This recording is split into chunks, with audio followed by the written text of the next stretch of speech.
নমস্কার। সুভাষচন্দ্র নেতাজি সুভাষচন্দ্র বসুর ১২৯তম জন্মদিনের জন্মবার্ষিকীর প্রাক্কালে তার সম্বন্ধে কয়েকটা কথা বলতে ইচ্ছে করছে।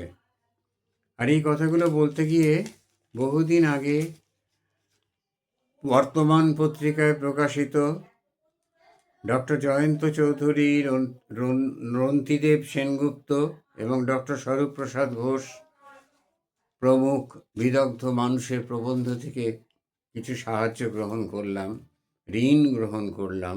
তাদের কাছে আমি কৃতজ্ঞ। সুভাষচন্দ্রের মৃত্যু রহস্য সমাধান হয়নি, কোনোদিন হবে না। গুমনামি বাবা, শোলমারির সাধু, এসব নিয়ে আমরা ছোটবেলায় অনেক শুনেছি। সুভাষচন্দ্রের প্রত্যেক যতদিন পর্যন্ত বেঁচে থাকা সম্ভব মানুষের পক্ষে প্রতি জন্মদিনেই ফরওয়ার্ড ব্লক থেকে সমর গুহ লিফলেট বার করতেন, সুভাষ ফিরে আসবে, দারুণ শক্তি নিয়ে সুভাষ ফিরে আসছে, ভারতবর্ষে দারুণ সুদিন আসবে। সুভাষ ঘরে ফেরেনি, সুদিন আসেনি।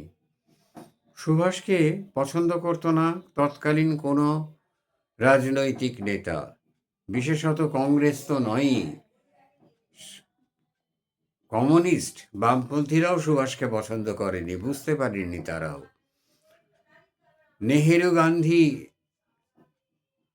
লবি সুভাষচন্দ্রকে একেবারেই পছন্দ করতো না। এখানে তারা লিখছেন, সুভাষচন্দ্র সম্পূর্ণ আত্মনিবেদনের পথকে সেদিন মেনে নিতে পারেননি গান্ধী ও তার স্তাবক কুল। ওই বছরেই পার্ক সার্কাস ময়দানে বসে কংগ্রেসের অধিবেশন। সভাপতি মতিলাল নেহেরু কংগ্রেস স্বেচ্ছাসেবক বাহিনীকে সুভাষচন্দ্র সম্পূর্ণ সামরিক কায়দায় গড়ে তোলেন। 1 বছর পর 63 দিন অনশনে শহীদ 25 বছরের যুবক যতীন্দ্রনাথ দাস সেদিন সুভাষচন্দ্রের সঙ্গে পূর্ণ সামরিক পোশাকে যাবতীয় দায়িত্ব সামলেছিলেন। সত্যগুপ্ত সহ অসংখ্য নিবেদিত প্রাণকে নিয়ে এই স্বেচ্ছাসেবক বাহিনী গড়ে ওঠে সুভাষচন্দ্রের বেঙ্গল ভলেন্টিয়ার্স, বা সংক্ষেপে বিভি, যারা অনেকেই ফাঁসির মঞ্চে প্রাণ দিয়েছিলেন। বহু বিভি সদস্য দ্বীপান্তরে যান, ব্রিটিশ অত্যাচারে হারিয়ে যান অনেকেই, সঠিক পরিচয় পাওয়া যায়নি, ছবি মেলেনি। আর এই যে বিশাল কর্মকাণ্ড, গান্ধীজি বিদ্রূপ করে বলেছিলেন পার্থ সার্কাস ময়দানে সার্কাস। আর জেনারেল অফিসার কমান্ডিং জিওসি সুভাষচন্দ্রকে ব্যঙ্গ করে চটুল রসিকতায় গখ বলে গান্ধীজি সুভাষের মনে আঘাত করেছিলেন। কংগ্রেস অধিবেশনে শুরু হয়েছিল সুভাষ শহীদ কাজী নজরুল ইসলামের কণ্ঠের গান দুর্গম গিরি কান্তার মরু দিয়ে। সুভাষকে গান্ধী সহ্য করতে পারেননি। কেন?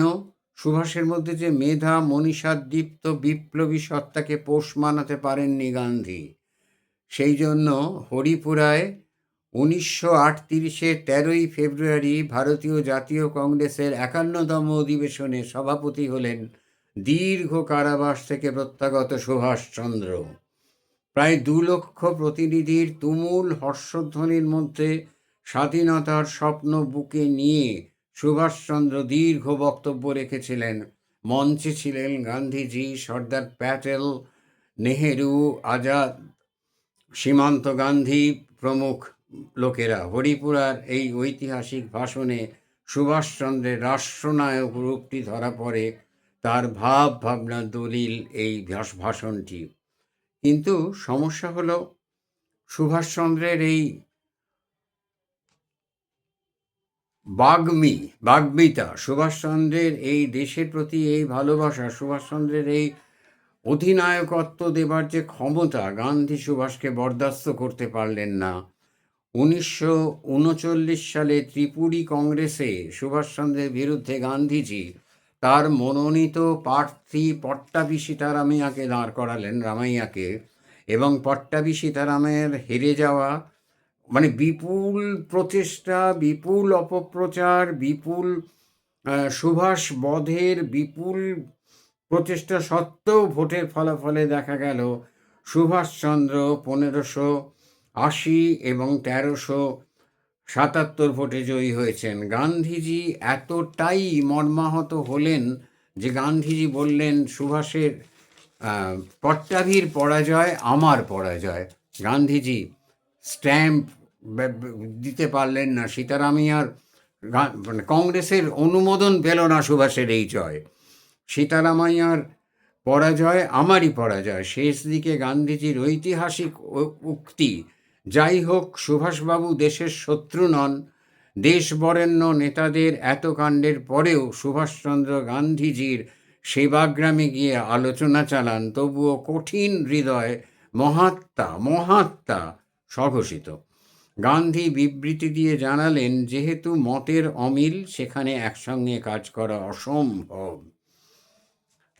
এই ছিল গান্ধী। নেহেরু তো স্পষ্টতই বলেইছিলেন যে সুভাষ যদি জাপানি বাহিনী নিয়ে ভারতবর্ষে আসে তাহলে তার বিরুদ্ধে প্রথম তরোয়াল ধরবো আমি। তরোয়ালটা ধরলে ভালো হতো, 5 মিনিটও দাঁড়াতে পারতেন না। আচ্ছা, সুভাষ সম্বন্ধে এখানে একটা পত্র 25শে মার্চ 1939 সুভাষ লিখছেন, মহাত্মাজি, পণ্ডিত পন্থের প্রস্তাব অনুযায়ী আপনার ইচ্ছানুসারে আমাকে ওয়ার্কিং কমিটি তৈরি করতে হবে। আমার কোনো দাম কি আদৌ আছে? আপনি কি সদস্যদের নামগুলি ঠিক করবেন এবং আমি শুধু নামগুলি ঘোষণা করব মাত্র? এতে কংগ্রেসের সংবিধানের 15 নম্বর ধারাটি মূল্যহীন হয়ে যাবে। পন্থের প্রস্তাবের এই অংশটি পরিষ্কারভাবে অসাংবিধানিক এবং বেআইনি। সুভাষবাবু এই কথাটা লিখিতভাবে জানালেন। কংগ্রেসের কেউ কোনো কথা বলল না। উত্তরে বললেন, তোমার সামনে, গান্ধী বললেন, সুভাষ, তোমার সামনে দুটো বিকল্প আছে। হয় তুমি কমিটি তৈরির ব্যাপারে আমাদের মত অনুযায়ী চলো, ডিক্টেটরশিপ, গণতন্ত্র নয়, ডিক্টেটরশিপ, মত অনুযায়ী চলো, অথবা পুরোপুরি নিজের মতে চলো। দ্বিতীয় বেলায় আমাদের পৃথক হয়ে যেতে হতে পারে বাপু। ভাবুন কিভাবে সুভাষচন্দ্রকে সমস্ত দিক দিয়ে সুভাষচন্দ্রকে ক্ষতিগ্রস্ত করা হয়েছে। সুভাষের মহানিষ্ক্রমণের সময় কেউ পাশে দাঁড়াননি, দাঁড়িয়েছিলেন একমাত্র রবীন্দ্রনাথের সঙ্গে সুভাষের যে কোনো একটা বিষয় নিয়ে আলোচনায় মতান্তর হওয়াতে এত সমালোচনা হয়েছিল, যার জন্য রবীন্দ্রনাথকে জানাতে হয়, সুভাষ আমার সন্তান সম, তার কোনো কাজে যদি আমার ঠিক না লাগে তাহলে আমি সেক্ষেত্রে তাকে ডেকে শাসন করার অধিকার আমার আছে। রবীন্দ্রনাথ সাহায্য করেছিলেন, গান্ধী সাহায্য করেন। গান্ধী তো একেবারে টোটালি সুভাষের এগেনস্টে ছিলেন। গান্ধীর সঙ্গে সুভাষের মতান্তর নয়, মনান্তর ছিল। গান্ধী চেয়েছিলেন সর্বান্তঃকরণে, এবং শুধু গান্ধী নন, বামপন্থী নেতারা সুভাষকে তোজোর কুকুর বলেছিলেন। দেয়ালে ছবি এঁকেছিলেন সুভাষের ওই টুপি পরা মুখটা একটা কুকুরের দেহে, তোজোর হাতে তার চেন।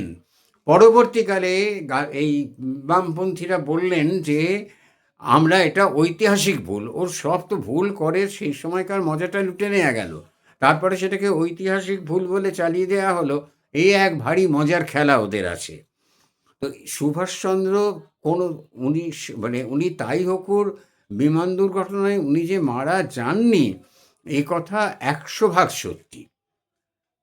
তারপরে উনি সাবমেরিনে করে পালিয়েছিলেন বা রাশিয়ার উপকূলে এসে ধরা পড়েন, সেখান থেকে রাশিয়ার জেলে বাকি জীবন কাটান। জেলে থাকার মানুষ তিনি ছিলেন না।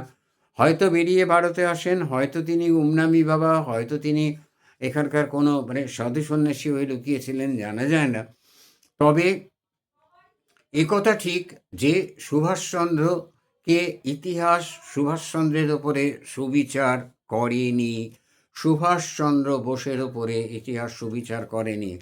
একটা মানুষ সম্বন্ধে ভেবে দেখেনি, তিনি অসহযোগ আন্দোলনে লেখাপড়া ছেড়ে দেওয়া নেতা ছিলেন না, ICS পরীক্ষায় 4র্থ স্থান পাওয়া মানুষ ছিলেন।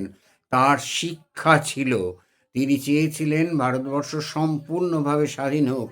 সেই জন্য তিনি বলেছিলেন, ডোমিনিয়ন স্ট্যাটাস নয়, তোমরা আমাকে রক্ত দাও, আমি তোমাদের স্বাধীনতা দিব।